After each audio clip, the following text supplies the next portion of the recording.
Guys, this is my second video making a HISS key programming tutorial. Last one I did was a few years ago for a CBR929RR, and this is a CBR929. Exact same process, except the crankshaft position sensor that we'll be using is located slightly differently. And to access this, all you really need to do is remove the seat, 2 bolts on the side, get that out.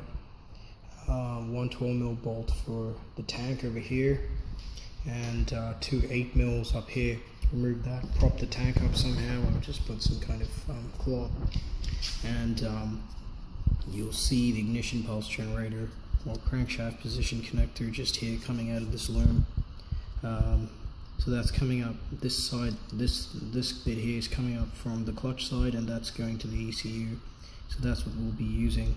And it uses a similar color scheme. Actually, not really. It uses yellow for positive and yellow-white for negative. Depending on which model you got, those color schemes might be a bit different, but always good to check. What you can do at this point is either make your own tool or buy one off eBay for like 40 bucks. I couldn't be bothered waiting for shipping, so I just went down to the local electronics store and picked up a few pieces to make my own. And it's really quite simple, really. It's just I've got a fuse in line, 150 milliamp fuse, half watt 100 ohm resistor. I've just taped it up here so you can't really see it, but it's basically a fuse, a resistor, and a female spade connector that I'm gonna plug in.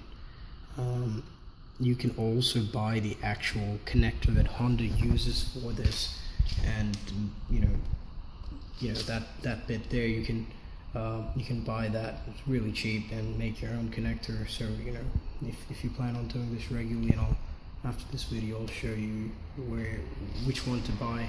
I couldn't be bothered doing all of that, so I've just made my own. I'm just going to plug that in, hook it up to the battery, same for the negative terminal, and I'll instruct you what to do next from there.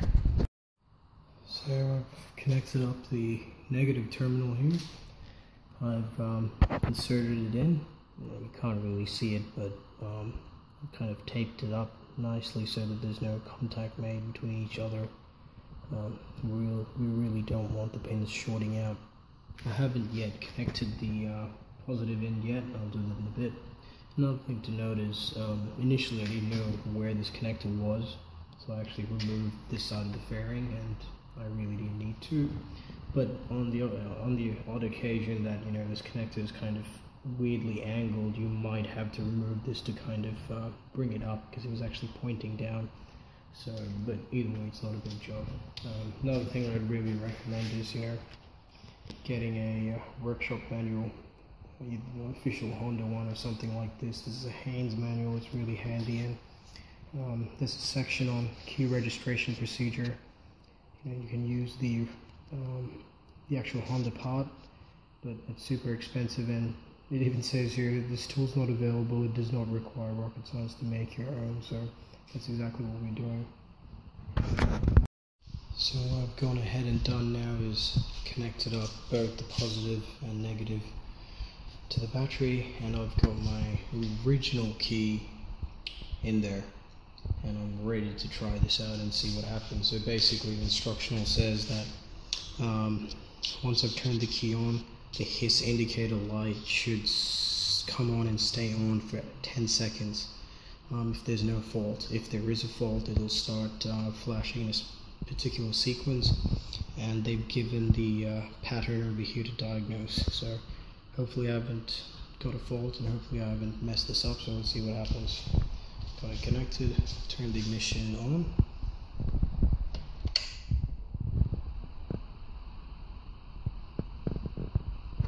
And I can see that his light's on, and it's about 10 seconds now-ish, I think, so that's good. Let's go to the next process.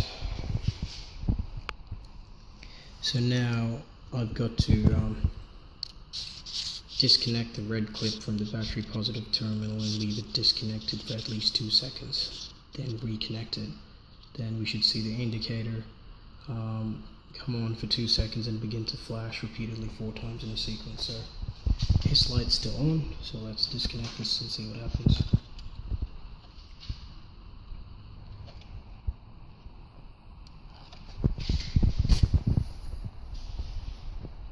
There we go, it's flashing.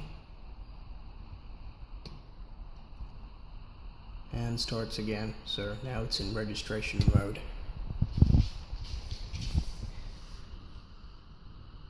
So at this point, the registration, let me see if I can focus this in. At this point, the registration of all keys except this one will be cancelled, which is good because I just bought this bike and I don't have a spare key from the previous user. So now I'm going to turn the ignition off and place the original key well away from the receiver. So the HISS receiver is actually in there. So when we turn it off, take it away, keep it away.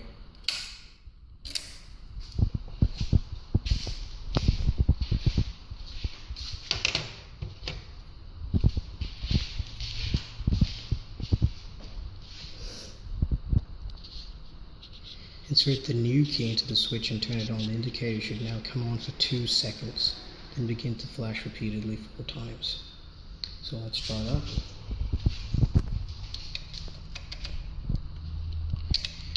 And because it's freshly cut, it's a bit tricky to put in, but we'll and turn it on. Comes on for 2 seconds hopefully and starts to flash. That looks like good news. Okay, so what's the next bit?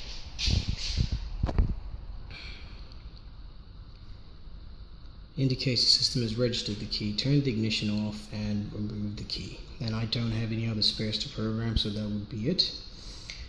So let me turn this off, remove the tool, reconnect it how it's supposed to be, and let's see if the fuel pump primes. Alrighty then, I've reconnected my, I've removed the tool, reconnected the crankshaft position sense. I've just put a bit of tape there. So if I ever forget it, like 3 years from now, I know that I've marked it somehow. Here's the original key. So let's see if the fuel pump primes.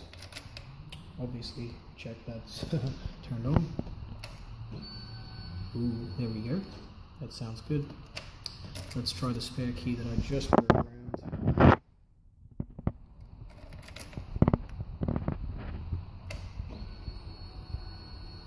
Perfect, and you could also see that HISS light turn on. When I first got the key cut and turned to ignition on, there was no fuel pump primer. So now it's programmed and ready to go.